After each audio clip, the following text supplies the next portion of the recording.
ہم لوگ ابھی نارائن گنج سے کچھ دور ہی تھے جب حملہ ہوا۔ طیارہ شکن توپیں صرف اس گن بوٹ پر نصب تھیں جسے بحریہ نے اس بدقسمت کنوائے کی مدد کے لیے روانہ کیا تھا۔ آفرین ہے گن بوٹ کے کپتان پر، اس نے بجائے ہمیں دشمن کے رحم و کرم پر چھوڑ کر راہ فرار اختیار کرنے کے مقابلے کی ٹھانی اور ڈٹ گئے۔ ایک گن بوٹ کی حیثیت اتنے جیٹ طیاروں کے آگے بھلا تھی ہی کیا۔ پہلے تو وہ کشتیوں اور لانچوں پر سوار افراد پر جن کی مشین گنوں کی گولیاں ان کا کچھ نہیں بگاڑ سکتی تھیں اپنی بہادری کے جوہر آزماتے رہے، اور پھر اس طرف سے فارغ ہو کر انہوں نے گن بوٹ کو گھیرے میں لے لیا۔ اب تک گن بوٹ کے گنرز نے قریباً 4 طیارے شکار کر لیے تھے۔ میں ایک لانچ میں اپنے 15-20 جوانوں کے ساتھ، جن میں سے تقریباً آدھے زخمی ہو چکے تھے، بے بسی کے عالم میں چیلوں اور گدھوں کی طرح جھپٹ جھپٹ کر حملہ آور ہوتے ان طیاروں کو دیکھتا اور اپنی کم مائیگی پر کڑ رہا تھا۔ جب وہ غوطہ لگا کر ہمارے نزدیک آتے تو میں جوش غضب سے ان پر مشین گن سے فائرنگ کرتا، لیکن یہ حرکت دیوانگی کی ایک کیفیت کے سوا اور کیا معنی رکھتی تھی۔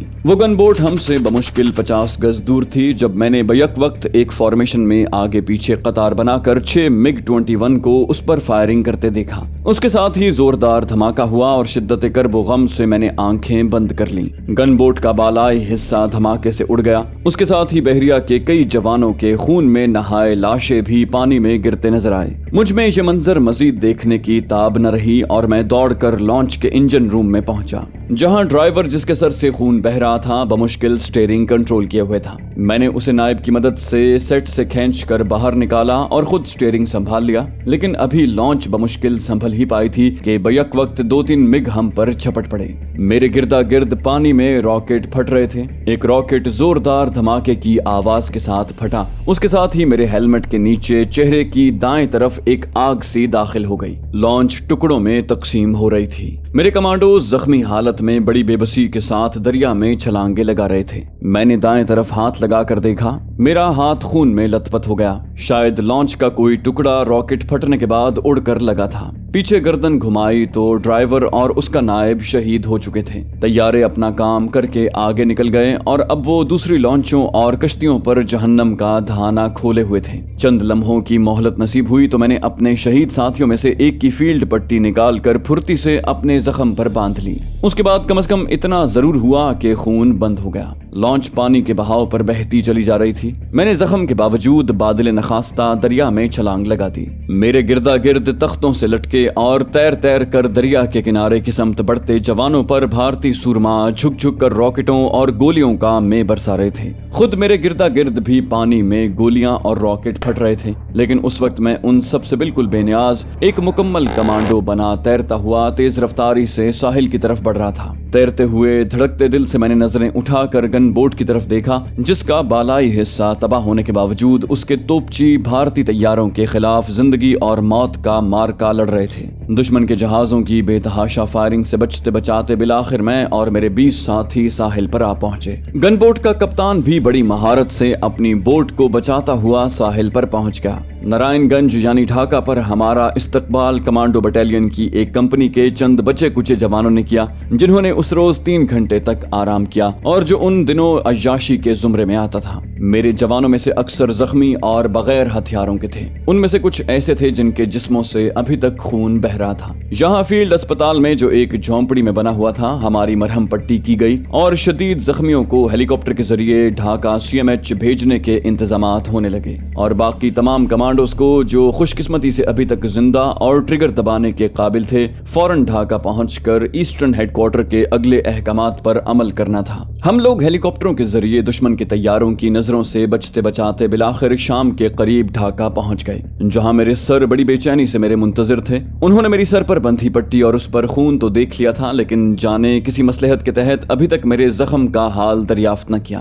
ان کی بزلہ سنجی ابھی تک برقرار تھی۔ ہیلو ینگ مین، میں جواب میں صرف مسکرا کر رہ گیا۔ نزدیک ہی میرے OC موجود تھے۔ کرنل صاحب سے جب میں نے اجازت چاہی کہ میں آنسا کی خبر لے آؤں تو انہوں نے عجیب سی نظروں سے میری اور پھر میجر صاحب کی طرف دیکھا۔ مجھے یوں لگا جیسے کسی نے اچانک زوردار گھونسا میرے دل پر رسید کیا ہو۔ بالآخر انہوں نے ہمت کی، بیٹے تمہاری وائف ہسپتال میں ہے۔ کب، کیسے؟ میں نے کسی اضطراری کیفیت کے تابع یہ بات تو کہہ دی، لیکن پھر خود ہی شرمندگی محسوس کرنے لگا۔ مجھے علم تھا کہ جس شدت سے بھارتی ایئر فورس ڈھاکہ پر حملہ کر رہی ہے اس کے بعد اس قسم کے سوالات کی گنجائش ہی باقی نہیں رہتی۔ 3 دسمبر کے روز ہی سے ڈھاکہ پر اپنی وحشت اور بربریت کی انتہا بھارتی ایئر فورس نے کر دی تھی۔ ان کے جہاز بڑے آرام سے ٹہلتے ہوئے تشریف لاتے اور 2-3 نشان زدہ جگہوں کو نشانہ بنا کر چل دیتے۔ انہیں مکتی باہنی کے ذریعے پل پل کی خبریں موصول ہو رہی تھیں اور انہی کارآمد اطلاعات پر بھارتی طیارے حملے کرتے رہتے۔ ڈھاکہ کی آبادی میں ان کا خاص نشانہ میر پورہ اور محمد پورہ کی بستیاں تھیں، کیونکہ یہ دونوں آبادیاں پاکستان کے حامیوں کا گڑھ سمجھی جاتی تھیں۔ ایسے ہی حملے میں انہوں نے آنسا کی والدہ اور 15 دیگر بہاری عورتوں اور بچوں کو مار ڈالا۔ آنسا کو شدید زخمی حالت میں ملبے سے نکالا گیا اور رضاکار اسے اور دیگر زخمیوں کو ہسپتال پہنچا گئے تھے۔ میرے سوال کا جواب دونوں میں سے کسی نے بھی نہ دیا، البتہ ایک تیز رفتار جیپ ہمارے نزدیک آ کر اچانک رک گئی۔ کم آن بوائے، میجر صاحب نے میرا ہاتھ پکڑ کر مجھے قریباً جھنجھوڑ ڈالا۔ میں ان کے ساتھ قریباً گھسٹتا ہوا جیپ تک پہنچا تھا۔ ڈرائیونگ سیٹ انہوں نے سنبھال لی اور ہماری جیپ گولیوں اور گولوں کے زوردار دھماکوں کے عین درمیان تیزی سے ڈھاکہ کے ٹی بی ہسپتال کی طرف اڑنے لگی۔ یہ ہسپتال ڈھاکہ یونیورسٹی کے نزدیک ہی تھا اور ہمارے ایسٹرن ہیڈ کوارٹر کا، جو اب ڈھاکہ یونیورسٹی میں منتقل ہو چکا تھا، ایک حصہ تھا۔ دنیا کی بدترین افواج بھی زخمیوں کے ہسپتالوں اور عبادت گاہوں پر حملے سے گریز کرتی ہیں، لیکن ہمارا واسطہ شاید انسانوں سے نہیں، بھیڑیوں سے تھا، جو کسی انسانی یا خدائی اخلاق اور ضابطے کو خاطر میں نہیں لاتے۔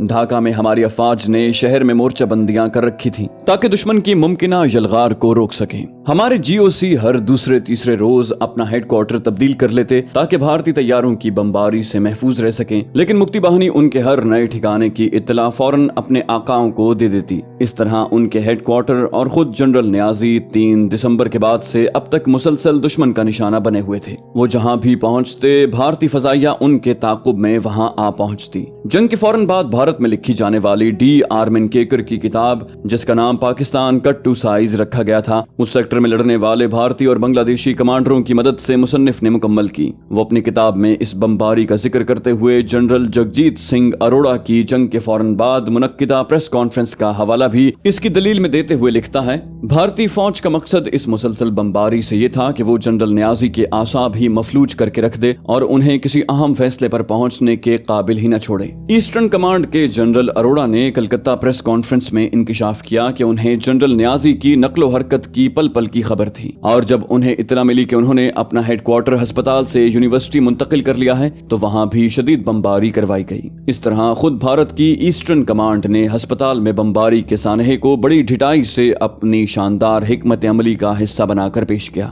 ہم لوگ ابھی ہسپتال سے 20-25 گز دور ہی تھے جب ہم نے بھارتی طیاروں کو اچانک گدھوں کی طرح جھپٹ کر ہسپتال پر حملہ آور ہوتے دیکھا۔ سر نے جیپ کھڑی کر دی اور ہم نے چھلانگیں لگا کر قریبی درختوں کے نیچے پناہ لی۔ میرے دائیں ہاتھ میرے سر اور ان کے پیچھے ہمارے 2 جوان جو جیپ میں ہمارے ساتھ آئے تھے، انہوں نے ایک ہاتھ میرے کندھے پر بھی رکھا ہوا تھا۔ انہیں ڈر تھا کہ کہیں میں بھاگ کر ہسپتال نہ پہنچ جاؤں۔ بھارتی گدھ جھپٹے اور ہسپتال کی بلڈنگ سے دھواں اٹھنے لگا۔ طیارہ شکن توپوں کی فائرنگ سے آسمان اور فضا لرز اٹھی۔ میری آنسا مجھ سے چھینی جا رہی ہیں اور میں یہاں کھڑا اس کا تماشا دیکھ رہا ہوں۔ اس سے پہلے کہ وہ دوسرا حملہ کریں میں تیزی سے ہسپتال کی طرف بھاگا، جس کے دروازے سے زخموں کی شدت سے تڑپتے اور کراہتے مرد، عورتیں، فوجی اور غیر فوجی گھسٹتے ہوئے اپنے قدموں پر کسی نہ کسی طرح چلتے باہر آ رہے تھے۔ مجھے علم نہیں تھا کہ کس طرح میں اسپتال کے دروازے تک پہنچا۔ اس کے ساتھ ہی میرے سامنے برآمدے کی چھت گر گئی۔ میں نے دیوار کی اوٹ میں چھلانگ لگائی۔ میرے دونوں جانباز میرے تعاقب میں تھے۔ ملبے کے ڈھیر کو میرے پیچھے پھلانگتے ہوئے وہ میرے ساتھ ہی اس وارڈ کی طرف بھاگے چلے آ رہے تھے جہاں آنسا بستر مرگ پر پڑی میری منتظر تھی۔ ابھی ہم بمشکل وارڈ کے دروازے تک ہی پہنچے تھے کہ اچانک راکٹ پھٹنے لگے۔ برآمدے اور کمرے لرز گئے تھے۔ اس کے ساتھ ہی زخمیوں کی چیخو پکار اور آہو بکا بلند ہوئی۔ میں دیوانوں کی طرح بستروں سے نیچے گرے زخمیوں میں آنسا کو ڈھونڈ رہا تھا، جو اچانک مجھے وارڈ کی دیوار کا سہارا لیے کھڑی نظر آئی۔ میں نے دیوانہ وار اسے اپنی باہوں میں دبوچ لیا۔ آنسا، وہ کراہی علی، اس کے زخموں سے خون جاری تھا، شاید ٹانکے ٹوٹ گئے تھے۔ میں اسے بازو میں تھامے باہر کو لپکا۔ میرے دونوں شیر ساتھی سر سر کہتے میرے تعاقب میں تھے۔ ابھی ہم بمشکل ملبے کے ڈھیر کو پھلانگتے ہسپتال کے دروازے تک ہی پہنچ پائے تھے کہ اچانک ایک راکٹ ہمارے نزدیک پھٹا۔